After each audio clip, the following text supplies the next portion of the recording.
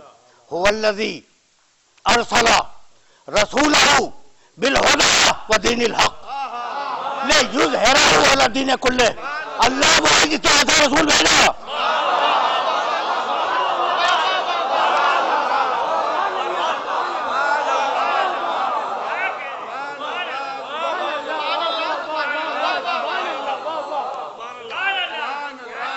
دیکھو بھائی، قرآن کا اسلوب ہے اور اس اسلوب پر تمہیں روکوں گا. هو الذی ارسل رسولہ بالہدی ودین الحق لیظہرہ علی الدین کلہ. اللہ وہ ہے جس نے ایسا رسول بھیجا. تعارف کس کا ہے؟ ایسا رسول بھیجا، اس کے ذریعے اس کا تعارف ہے. اسلوب قرآن کو سمجھنے کی کوشش کرنا، اسلوب قرآن کو. پھر دوہرا رہا ہوں، ارسل رسولہ بالہدی ودین الحق لیظہرہ علی الدین کلہ. اللہ وہ ہے جس نے ایسا رسول بھیجا، اس کے ذریعے تعارف اللہ کا. تو تعارف محمد کا نہیں ہے، محمد کے ذریعے اللہ کا تعارف ہے. تو اللہ اپنے تعارف میں اپنے محمد کو وسیلہ بنائے.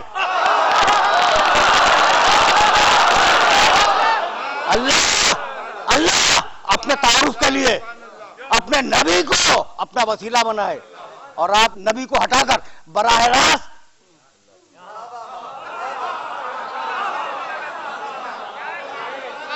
یا اللہ مدد فرماتے رہے. بات واضح ہو رہی ہے؟ نہیں بھائی رکو، اب تو آیا ہے میرے نبی کا تذکرہ.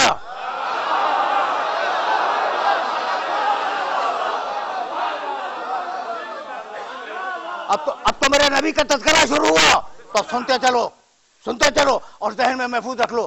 بھائی کوئی آیا غیر مسلمان ہونے کے لیے، اجازت دیتے ہیں کہ لا الہ الا اللہ کے بعد میں کلمے میں آپ کا نام پڑھوا دوں؟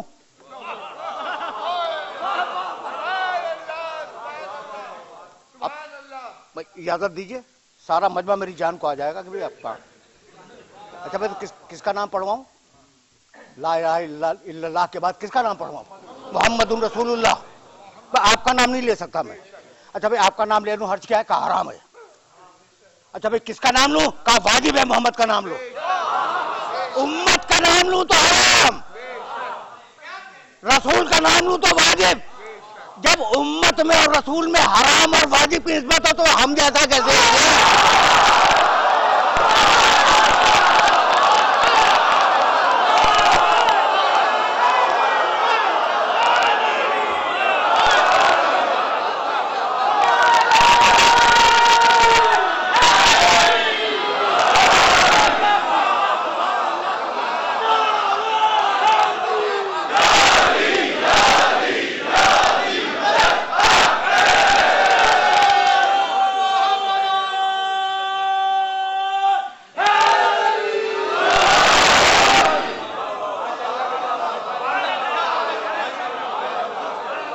تھوڑا سا رکے رہنا، اس مولانا فکر پر رکے رہنا، اس لیے کہ میں ابھی جان نہیں چھوڑوں گا جب تک یہ اقرار نہ کروا لوں کہ میرا نبی تم جیسا نہیں ہے.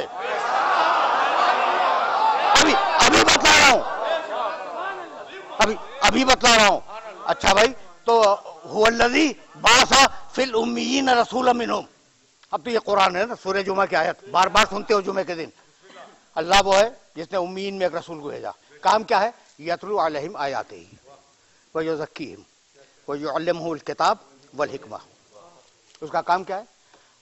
اللہ کی آیتوں کی تلاوت کرے، لوگوں کے نفسوں کا تزکیہ کرے، کتاب کی تعلیم دے، حکمت کی تعلیم دے. تو وہ تزکیہ کرنے والا، تم تزکیہ کروانے والے، وہ تلاوت کرنے والے، تم تلاوت سننے والے، وہ تعلیم دینے والے، تم تعلیم لینے والے. نہ وہ تم جیسا نہ تم مجھ جیسے.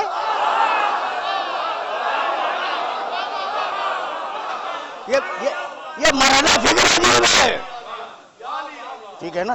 اچھا بھائی اب ایک بات اگر برداشت کر سکو تو میں کہہ دوں، پورا دین یہی ہے. کہاں تک بھاگو گے میرے نبی سے؟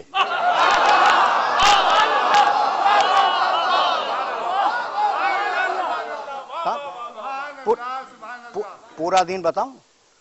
توجہ رکھنا، اس لیے کہ یہ وہ مرحلہ فکر ہے جہاں میں اپنے سننے والوں کو تھوڑا سا سطح عمومی سے بلند کروں گا. پر محمد والے محمد سلام.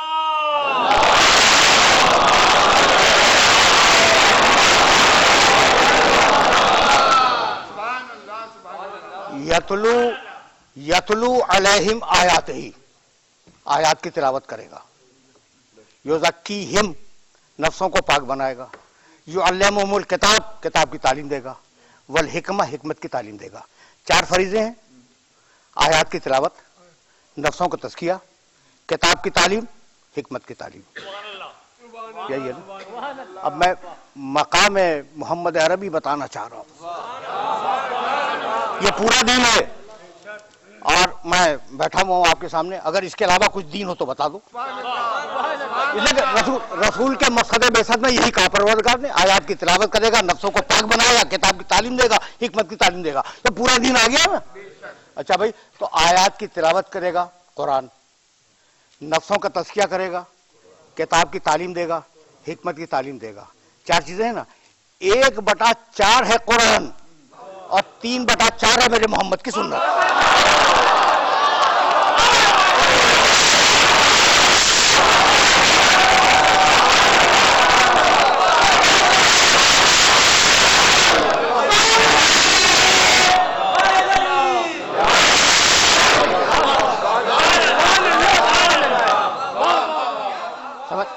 سمجھ میں بات آ رہی ہے؟ اگر بات آ رہی ہے اور محمد رسول اللہ سمجھ میں آ گئے تو جملہ سنو اور اس جملے کو اپنے ذہن میں محفوظ رکھ لو. نوح علیہ السلام، بھائی کیا بتلاؤں کہ میرا نبی کون ہے. نوح علیہ السلام 900 سال سے زیادہ ان کی حیات نبوت ہے. قرآن نے کوٹ کیا ہے 950 سال. کتنے مسلمان بنائے؟ اتنے بنے کہ ایک کشتی میں آ گئے.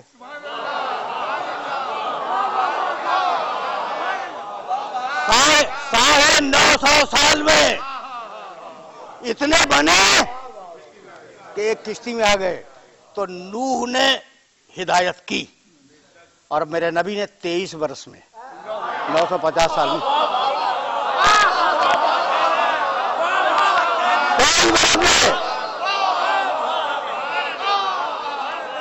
پورے خطے کو مسلمان کر دیا. وہ ہدایت تھی جو نوح نے کی. یہ ہدایت کا معجزہ ہے جو میرے نبی نے دکھایا. مرحلے ہیں فکر کے اور ان مراحل میں اپنے سننے والوں کو روکنا چاہ رہا ہوں میں. میرا نبی ہدایت کا معجزہ ہے. اور اب جب کہا کہ تمہارے بت اندھے ہیں، لولے ہیں، گونگے ہیں، بہرے ہیں، اٹھا کے پھینک دو، ٹوٹ جائیں گے. میرا خدا اپنے خدا کی تعریف کی نا میرے نبی نے. بتوں کو برا کہا تو کوئی تو غیرت دار کافر نکلتا.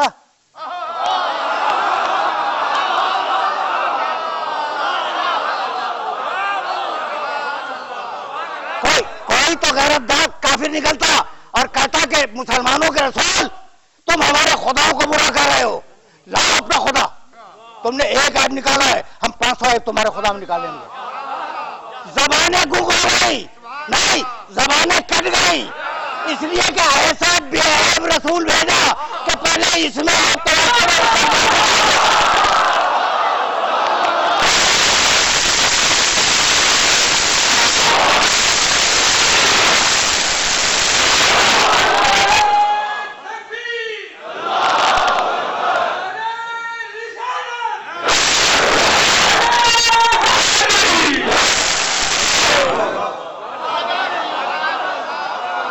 میرے عزیزوں، میرے دوستوں، گفتگو اس مرحلے فکر پہ آ گئی کہ اگر ہدایت کا معجزہ ہے تو کردار میں طہارت کا معجزہ ہے. اور جاتے وقت حیات انسانی کے لیے ایسا مکمل قانون دے گیا جسے شریعت کہتے ہیں کہ وہ آج تک چیلنج نہیں ہوا. علم کا بھی معجزہ ہے. بہت توجہ رہے. یہ ایسا کیوں ہے؟ یا ایھا النبی، سورہ احزاب 33 سورہ قرآن مجید کا، یا ایھا النبی انا ارسلناک شاہدا ومبشرا ونذیرا وداعیا الی اللہ باذنہ وسراجا منیرا۔ اب ایک لفظ کو سے اپنے سننے والوں کو آشنا کروانا چاہ رہا ہوں میں۔ داعیا الی اللہ ہے باذنہ، اپنا پورا اذن تجھے دیا۔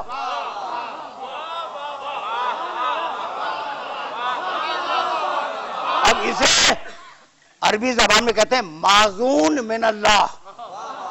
یہ اصطلاح ذہن میں رکھنا، کام آئے گی تمہارے کسی دن۔ معزون من اللہ، اذن یافتہ اللہ سے، ٹھیک ہے نا؟ اور ایک اصطلاح قرآن میں استعمال ہوئی من دون اللہ، اللہ سے ہٹ کے۔ تو اگر کسی کا احترام کرو من دون اللہ تو یہی تو شرک ہے۔ اگر من دون اللہ کا احترام کرو تو یہی شرک ہے، اور اگر معزون من اللہ کا احترام کرو تو یہی عین توحید ہے۔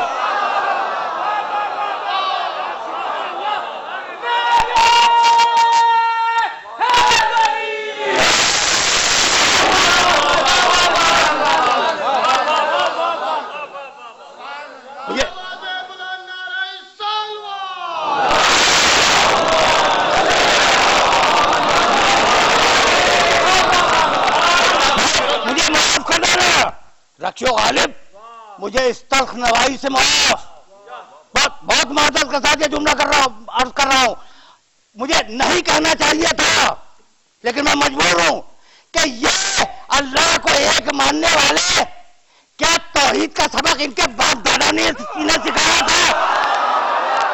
یہ غریب ہے۔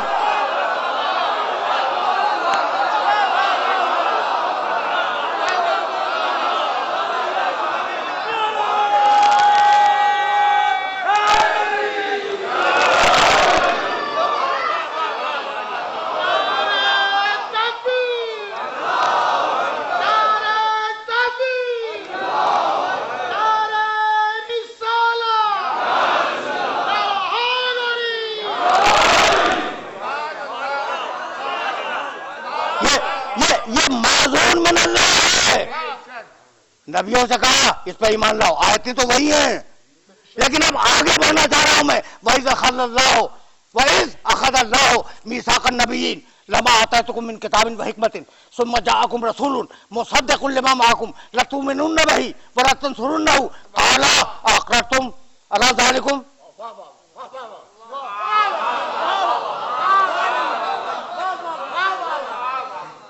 بھائی بہت توجہ رہے، بہت توجہ رہے۔ اب پوری آیت بھی نہیں پڑھی میں نے، چھوڑ دی، جگہ آیت طویل ہے۔ اس وقت کو یاد کرو جب ہم نے نبیوں کو جمع کیا، اور جمع کرنے کے بعد ان سے عہد لیا کہ جب میرا آخری نبی آئے گا اس پر ایمان لاؤ گے، اس کی مدد کرو گے۔ لَتُؤْمِنُنَّ بِهِ، اے نبیوں جب میرا آخری نبی آ جائے اس پر ایمان لاؤ گے، وَلَتَنصُرُنَّهُ، اس کی نصرت کرو گے۔ یعنی نصرت سے پہلے ایمان ہے۔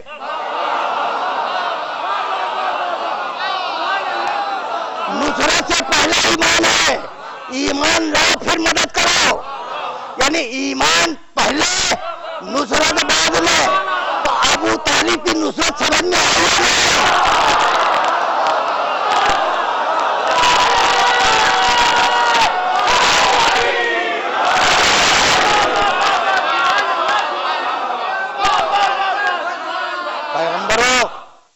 جب میرا نبی آ جائے اس پر ایمان لاؤ اور اس کی مدد کرو، نصرت کرو۔ پروردگار اپنے حبیب کی مدد غیر اللہ سے کروا رہا ہے۔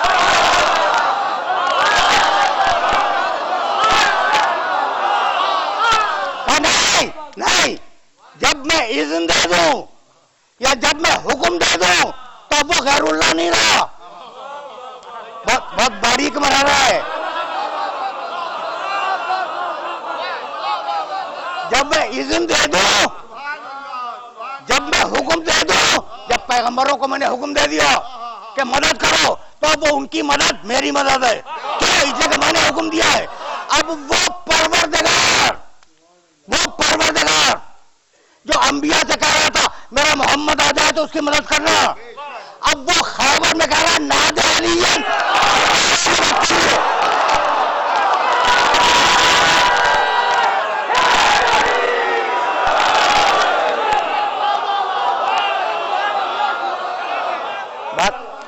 بات واضح ہوئی.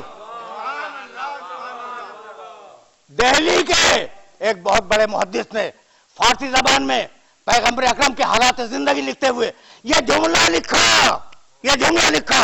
ان بزرگ کا تعلق میرے مسلک سے نہیں ہے. یہ جملہ لکھا میں نے اپنی آنکھوں سے دیکھا کہ جب گھمسان کا رن تھا تو ایک مرتبہ رسول نے علی کو پکارا, کہا یا علی وقت مدد کون؟ علی مدد کا وقت ہے, مدد کرو. تو ہم جو یا علی مدد کہتے ہیں وہ بھی سنت رسول ہے.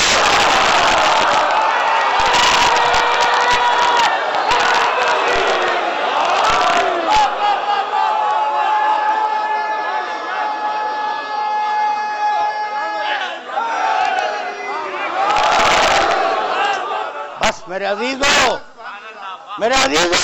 میرے دوستوں, تقریر آخری مرحلوں سے قریب ہونے والی ہے. یہ ہے وہ نبی جو معزون من اللہ ہے, اللہ سے اذن لے کے آیا ہے. جبھی تو سورہ حشر میں کہا وما آتاکم الرسول فخذوہ وما نہاکم عنہ, 59واں سورہ قرآن مجید کا. رسول جو دے دے, بہت مشہور جملہ ہے. اچھا میں اپنے لفظوں میں بیان کروں, جو رسول سے ملے وہ لے لو. جو رسول سے ملے وہ لے لو. نماز ملی رسول سے, روزہ ملا رسول سے, حج ملا رسول سے, احکام زکات ملے رسول سے, پوری شریعت ملی رسول سے. تو جو رسول سے ملے اسے لینا ہے. اب کیا کوئی انکار کرے گا کہ میں نے نبی نے کہا علی مجھ سے,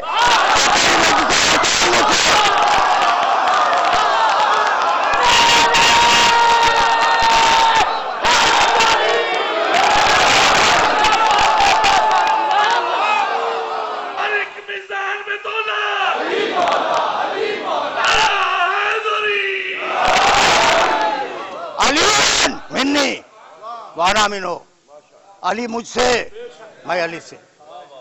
فاطمہ تو منی وانا منہا, بہار الانوار کی روایت, فاطمہ مجھ سے میں فاطمہ سے.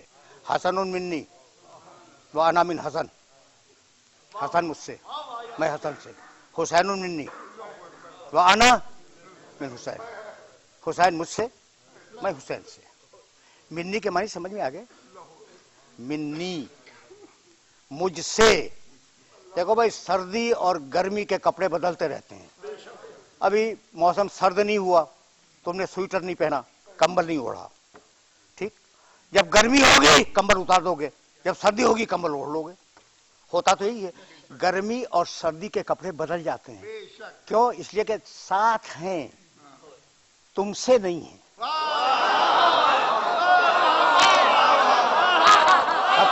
کپڑے جسم کے ساتھ ہی ہیں لیکن تم سے نہیں ہے. نفس نہیں بدلے گا, اس لیے کہ نفس منی.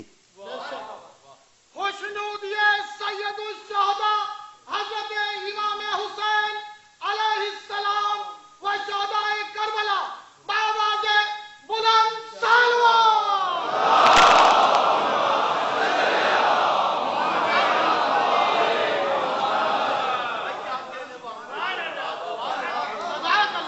میرے عزیزوں, تقریر اپنے آخری مرحلوں تک آ گئی.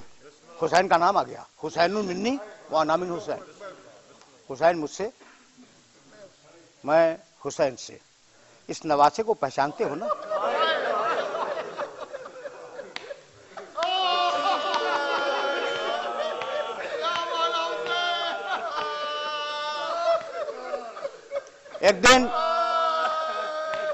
ایک دن پیغمبر اکرم ممبر پر تشریف فرما تھے. صحابہ کرام کا مجمع تھا, بھرا ہوا مجمع تھا. پیغمبر خطبہ دے رہے تھے. اتنے میں یہ نواسہ داخل ہوا مسجد میں. ہجوم کے سبب لڑکھڑا کے گر گیا.